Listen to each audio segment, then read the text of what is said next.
तो दोस्तों स्वागत है आप सभी का BNN न्यूज के एक बिल्कुल ही नए एपिसोड के अंदर, जहां पर सिर्फ एक ही वीडियो के अंदर हम पूरे हफ्ते की सारी लेटेस्ट न्यूज को जानते हैं। और हर बार की तरह इस हफ्ते भी कई सारी कमाल की न्यूज आई है। सो इसीलिए अगर आप किसी भी न्यूज को मिस नहीं करना चाहते तो आज आप इस वीडियो को पूरा एंड तक जरूर देखना। और अगर आपको ये वीडियो पसंद आती है तो आप वीडियो को लाइक करना एंड कमेंट्स के अंदर मुझे इस बारे में जरूर बताना। बाकी आप में से जिसने अभी तक हमारे चैनल को सब्सक्राइब नहीं किया वो जल्दी से चैनल को सब्सक्राइब कर लेना और सब्सक्राइब बटन के बगल वाले बेल आइकन को ऑल पर सेट कर लेना, ताकि आप हमारे चैनल की सारी लेटेस्ट वीडियोस को सबसे पहले देख सके। बाकी दोस्तों मैं आपको बता दूं कि मैंने अपने चैनल पर कांतारा चैप्टर 1 मूवी की स्टोरी को एक्सप्लेन कर रखा है। वो वीडियो अभी कुछ दिन पहले अपलोड हुई है और आपकी तरफ से उस वीडियो पर काफी अच्छा रिस्पांस भी आ रहा है। सो इसीलिए अगर आप में से किसी ने अभी तक उस वीडियो को नहीं देखा है तो आप मेरे चैनल में जाकर उस वाली वीडियो को भी चेकआउट कर सकते हैं। मुझे उम्मीद है कि आपको वो वीडियो काफी पसंद आएगी। बाकी चलिए अब हम बिना किसी देरी के आज की इस कमाल की वीडियो को स्टार्ट करते हैं।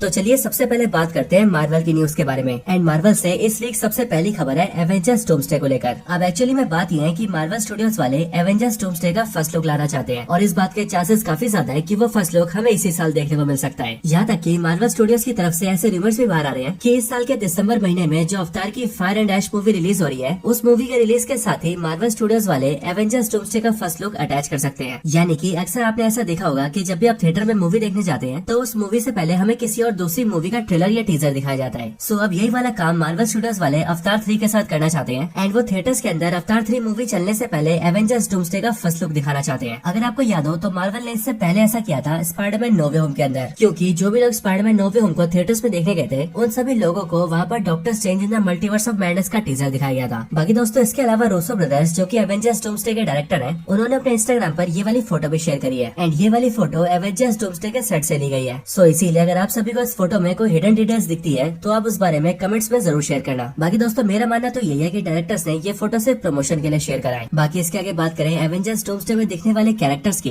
तो कैरेक्टर्स को लेकर ये बात तो ऑलरेडी फाइनल हो चुकी थी कि डूम्सडे मूवी के अंदर क्रिस एवंस के कैप्टन अमेरिका और घोस्ट राइडर दोनों ही दिखने वाले हैं। लेकिन दोस्तों अब इन दोनों कैरेक्टर्स को लेकर एक मेजर रूमर यह है कि एवेंजर्स डूम्सडे मूवी के अंदर घोस्ट राइडर का सिर्फ एक छोटा सा कैमियो होगा। यानी कि घोस्ट राइडर डूम्सडे मूवी के अंदर दिखाया तो जाएगा लेकिन सिर्फ एक छोटे से रोल के लिए। लेकिन दोस्तों वही बात करें कैप्टन अमेरिका की, तो क्रिस एवंस के कैप्टन अमेरिका को लेकर ये रूमर्स बाहर आए हैं कि एवेंजर्स डूम्सडे मूवी के अंदर कैप्टन अमेरिका का स्क्रीन टाइम न सिर्फ काफी ज्यादा होगा बल्कि इसके साथ ही डूम्सडे मूवी की स्टोरी में कैप्टन अमेरिका एक बहुत ही मेजर रोल को प्ले करेंगे। लेकिन हाँ दोस्तों, जहाँ एक तरफ एवेंजर्स डूम्सडे की तरफ से काफी अच्छी खबरें बाहर आई हैं, वहीं पर इस मूवी की तरफ से एक सैड न्यूज भी बाहर आई है। अब एक्चुअली में बात यह है कि यूएसए के जो प्रेसिडेंट है यानी कि डोनाल्ड ट्रंप, उन्होंने उन सारी मूवीज और सीरीज के ऊपर टैरिफ इम्पोज कर दिया है जिनकी शूटिंग यूएसए से बाहर हो रही है। यानी कि यूएसए में जितनी भी मूवीज और सीरीज बनाई जा रही है, अगर उनके सीन्स की शूटिंग को यूएसए से बाहर जाकर किया जाता है तो फिर उन पर पूरे 100% का टैरिफ इम्पोज किया जाएगा। और ये स्टेप इसलिए लिया गया है ताकि यूएसए की जितनी भी मूवीज और सीरीज है उन सभी को यूएसए के अंदर ही शूट किया जाए। लेकिन दोस्तों अब इस रूल से मार्वल को दिक्कत ये है कि मार्वल के अगले साल आने वाली दोनों बड़ी मूवीज यानी कि स्पाइडरमैन ब्रांड न्यू डे और एवेंजर्स डूम्सडे, इन दोनों की दोनों मूवीज की शूटिंग यूके के अंदर की जा रही है और इसीलिए रूल के हिसाब से इन दोनों मूवीज पर 100% का टैरिफ लगेगा। सो इसीलिए अगर मार्वल के साथ ऐसा होता है तो फिर मार्वल अपने लॉस को रिकवर करने के लिए इन मूवीज के टिकट के प्राइस को बढ़ा देगा, जिससे अल्टीमेटली होगा ये कि हमें इन मूवीज के टिकट महंगे मिलेंगे। बाकी दोस्तों अब यहाँ पर स्पाइडरमैन की बात हो ही रही है तो मैं आपको बता दूं कि एमसीयू का जो टॉम हॉलैंड का स्पाइडरमैन है वो एवेंजर्स डूम्सडे में दिखने के लिए बिल्कुल कंफर्म है। लेकिन डूम्सडे मूवी को लेकर ऐसे कई सारे रूमर्स बाहर आए हैं कि इस मूवी के अंदर हमें टॉम हॉलैंड के स्पाइडरमैन के अलावा और भी कई सारे स्पाइडरमैन के वेरिएंट्स दिख सकते हैं। लेकिन दोस्तों अभी तक ये बात क्लियर नहीं है कि ये जो दूसरे स्पाइडरमैन के वेरिएंट्स होंगे वो एक्चुअली में कौन से स्पाइडरमैन होंगे, क्या वो टोबी और एंड्रयू के स्पाइडरमैन होंगे या फिर कोई और स्पाइडरमैन होंगे। बाकी दोस्तों पिछले हफ्ते की न्यूज में मैंने आपको ये बताया था कि एक्टर टॉम हॉलैंड को मूवी का एक सीन शूट करने के दौरान चोट लगी थी और उसी रीजन की वजह से मूवी की शूटिंग को रोक दिया गया था। लेकिन अब इस वीक ये वाली न्यूज बाहर आई है कि Spiderman brand new day movie की शूटिंग को फिर से रिज्यूम कर दिया गया है और मूवी के बचे हुए सीन्स को शूट किया जा रहा है। हालांकि सेट पर टॉम हॉलैंड वापस आए या नहीं ये बात अभी तक क्लियर नहीं है। लेकिन दोस्तों रही बात मूवी के विलन्स की, तो अब Spiderman brand new day movie के विलन्स की लिस्ट में और भी कई सारे नाम जुड़ चुके हैं। सो इसीलिए अब जितने विलन्स इस मूवी के लिए कंफर्म कर दिए गए हैं उनके नाम है पुरानी स्पाइडरमैन मूवीज में दिखने वाला Scorpion, Silver Samurai, Tombstone, Viper, Tarantula और बूमरैंग। और दोस्तों सिर्फ यही नहीं बल्कि स्पाइडरमैन 4 को लेकर ये खबर भी बाहर आ चुकी है कि इस मूवी में हमें एमसीयू के और भी कई सारे हीरोज का कैमियो दिखाया जाएगा और इस मूवी में जिसका कैमियो होने के चांसेस सबसे ज्यादा है वो है फैंटास्टिक 4 की टीम। बाकी देखते हैं एक्चुअली इस मूवी में कौन कौन से कैरेक्टर दिखाए जाते हैं। बाकी चलिए अब एमसीयू के स्पाइडरमैन के बाद सोनी के स्पाइडर वर्स की भी बात कर लेते हैं। तो सोनी के स्पाइडर वर्स की थर्ड फिल्म जो कि साल 2027 में आ रही है, उसकी रिलीज डेट को सोनी वालों ने एक बार फिर से चेंज कर दिया है। एक्चुअली में Spider Man Beyond the Spider Verse की रिलीज डेट एक हफ्ता पीछे कर दी गई है एंड इसीलिए सोनी वालों की तरफ से अब इसकी ऑफिशियल रिलीज रिलीज डेट है जून 18, 2027। बाकी रही बात इस मूवी की प्रोग्रेस की, तो इस मूवी को सोनी वाले काफी तेजी से आगे बढ़ा रहे हैं। यहाँ तक कि एक्ट्रेस हेली स्टैनफेल्ड जो कि एमसीयू के अंदर केट बिशप को प्ले करती हैं, वो इसी बियॉन्ड द स्पाइडरवर्स मूवी के अंदर ग्वेन स्टेसी को अपनी आवाज दे रही है। एंड न्यूज के हिसाब से उन्होंने ग्वेन स्टेसी को आवाज देना स्टार्ट कर दिया है और बहुत ही जल्द वो अपनी लाइन्स की रिकॉर्डिंग को खत्म भी कर लेंगी। बाकी अब इसके आगे फैंटास्टिक फोर के रीड रिचर्ड्स की बात करें तो मार्वल कॉमिक्स में रीड रिचर्ड्स के जो सारे वेरिएंट्स हैं, उनकी भी खुद की एक पूरी काउंसिल है, जिस तरह से कैंग की काउंसिल है। और रूमर्स के अकॉर्डिंग यही काउंसिल ऑफ रेड्स हमें आगे चलकर एमसीयू में दिखने वाली है। और पॉसिबिलिटी इस बात की सबसे ज्यादा है कि ये काउंसिल ऑफ रेड्स हमें डूम्सडे में दिख जाएगी। बाकी वर्ल्ड वॉर हल्क को लेकर अगर आप ये सोचे थे कि मार्वल ने उसका प्लान ड्रॉप कर दिया है, तो इसे लेकर एक बार फिर से रूमर्स सामने आ चुके हैं। और मार्वल के इनसाइडर से ये पता लगा है कि वर्ल्ड वॉर हल्क मूवी अभी भी डेवलपमेंट में है एंड मार्वल स्टूडियोज इसे काफी जल्दी अनाउंस भी कर सकती है। बाकी एमसीयू के अंदर जो हल्क को प्ले करते हैं यानी कि एक्टर मार्क रेफेलो, उनसे भी हाल ही में उनके हल्क कैरेक्टर के पोटेंशियल के बारे में पूछा गया था। और बेसिकली क्वेश्चन ये था कि क्या हल्क रेड हल्क और सुपरमैन को डिफीट कर सकता है या फिर नहीं। सो इसी सवाल पर उन्होंने अपना ये ओपिनियन दिया कि अगर कभी इन फ्यूचर मार्वल या डीसी में उनके हल्क की फाइट रेड हल्क या फिर सुपरमैन से होती है, तो फिर उनका हल्क इन दोनों कैरेक्टर्स को डिफीट कर सकता है। बाकी दोस्तों आपका इस पर क्या कहना है या मुझे कमेंट्स के अंदर जरूर बताना। बाकी अगर आप सभी डीसी के पीसमेकर सीरीज को फॉलो अप कर रहे हैं, तो आपने ये देखा होगा कि पीसमेकर के लेटेस्ट एपिसोड के अंदर स्पाइडरमैन के फेमस मीम को रिक्रिएट किया गया है। और इसीलिए जब से इस वाले मीम को दिखाया गया है, तभी से ही काफी सारे फैंस तो ये तक अनुमान लगा रहे हैं कि जिस तरह से अभी जेम्स गन ने मार्वल के कैरेक्टर्स के मीम्स को यूज किया है, बिल्कुल उसी तरह से आगे चलकर वो अपने डीसी में मार्वल के कैरेक्टर्स को भी यूज कर सकते हैं। बाकी दोस्तों बात करें लास्ट न्यूज के बारे में, तो ये खबर है एमसीयू के एवेंजर्स सीक्रेट वॉर्स को लेकर। अब असल में साल 2027 के अंदर मार्वल की सिर्फ एक सिंगल मूवी आ रही है, जो मूवी है एवेंजर्स सीक्रेट वॉर्स। लेकिन इस मूवी को लेकर ऐसे रूमर्स बाहर आ रहे हैं कि सीक्रेट वॉर्स मूवी के खत्म होने के साथ ही मार्वल स्टूडियोज एमसीयू को पूरी तरह से रीसेट कर देगा। और फिर एमसीयू को रीसेट करने के बाद हमें सिर्फ एक सिंगल टाइमलाइन दिखाई जाएगी और इस टाइमलाइन के अंदर मार्वल के 70 से 80% कैरेक्टर्स ही होंगे। और रही बात बचे हुए 20 से 30% कैरेक्टर्स की, तो मार्वल अपने एडजस्टमेंट्स के अंदर इन सारे कैरेक्टर्स को बाहर निकाल देगा।